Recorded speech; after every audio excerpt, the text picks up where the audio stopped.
Hello everyone, and welcome back to English Nest. I'm Max here in New York City. And I'm Mia in Los Angeles, where the weather is, as always, absolutely perfect. Mia says that every single episode and every single time I feel a tiny pang of jealousy. Just a tiny pang? Okay, a medium pang. Today we are talking about the weather and seasons, an absolutely essential topic for English conversation. Because weather is one of the most universal conversation topics in the world. Everywhere you go, in every culture, talking about the weather is a completely normal way to start a conversation.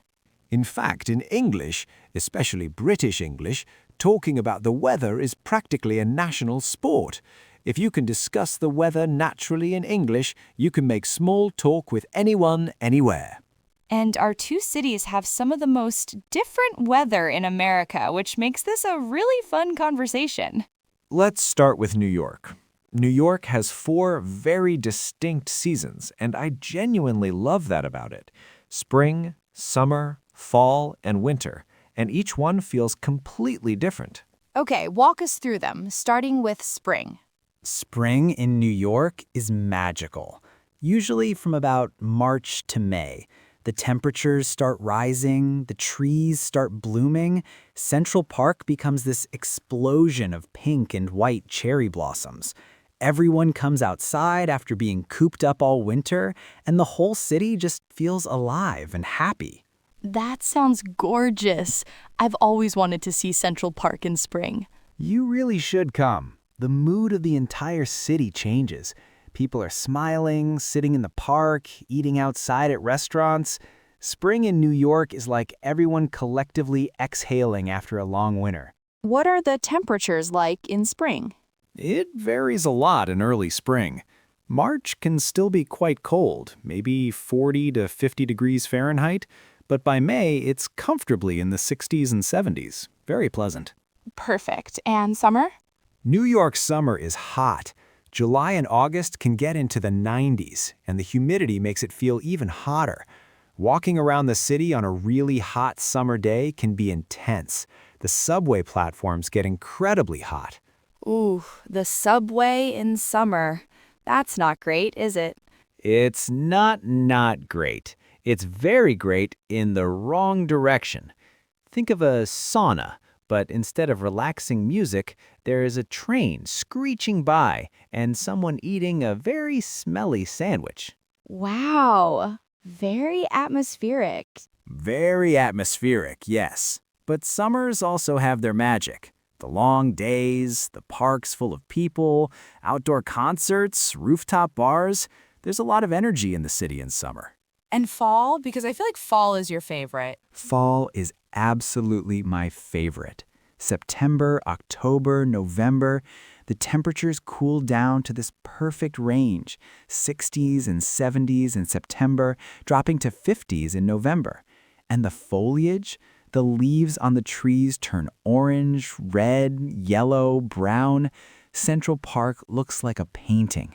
Fall foliage is genuinely one of the most beautiful things about the northeastern United States. I've seen photos and it's just stunning. In person, it's even better.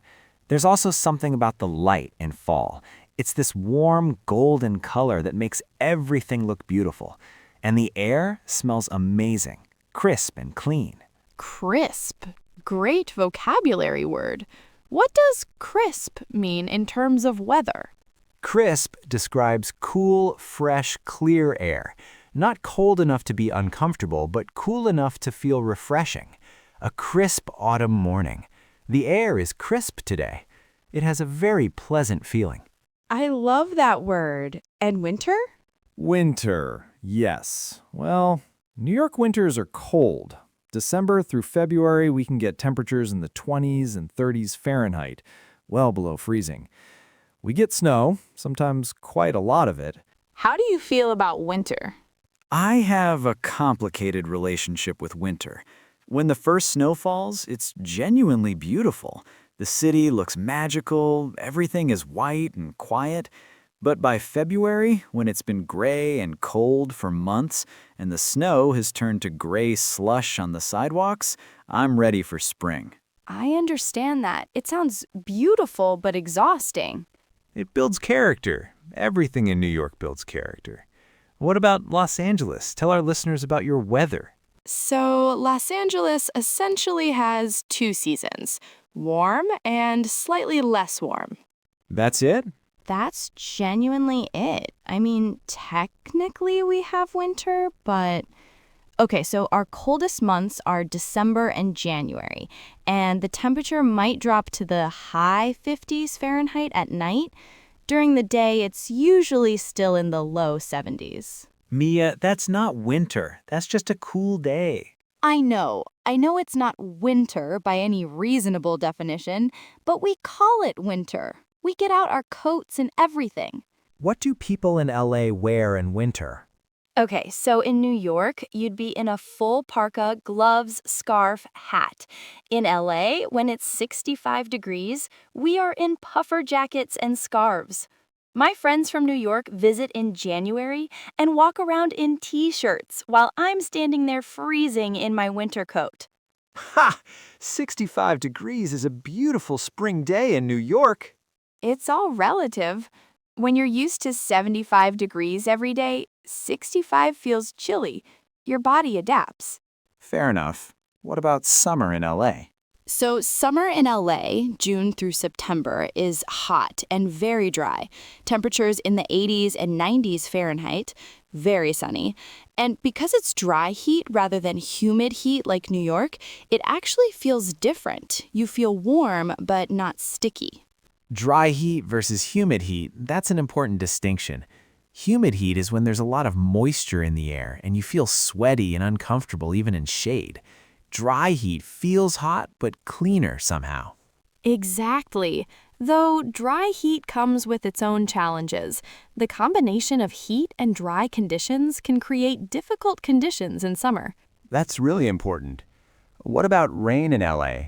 So we have a rainy season, which is roughly November through March. But even then, it doesn't rain that much. Maybe 40 to 50 rainy days a year compared to New York, which gets rain much more regularly throughout the year. And you mentioned earlier that rain causes chaos in LA. Complete chaos. The freeways become very difficult when it rains because drivers aren't used to wet conditions. There's more traffic and people drive very slowly and carefully. Fascinating. Okay, let's go through essential weather vocabulary because this is so practical for everyday English. Let's start with basic weather words. Sunny, clear skies, lots of sunlight. Cloudy, the sky is covered with clouds. Partly cloudy, some clouds, some sun. Rainy, or it's raining, water falling from the sky. Drizzling is light rain.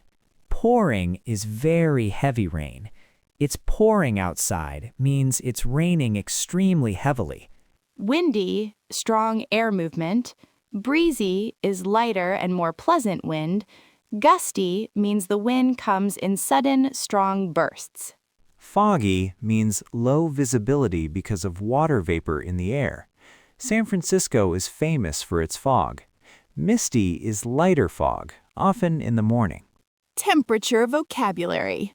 Boiling or scorching, extremely hot. Warm, pleasantly hot.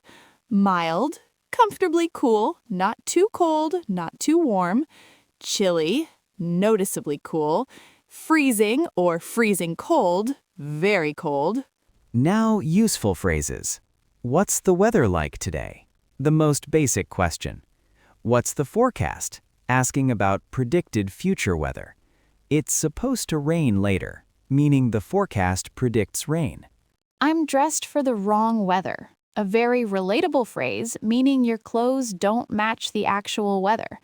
I wore a jacket and it's 30 degrees out. I'm dressed for the completely wrong weather.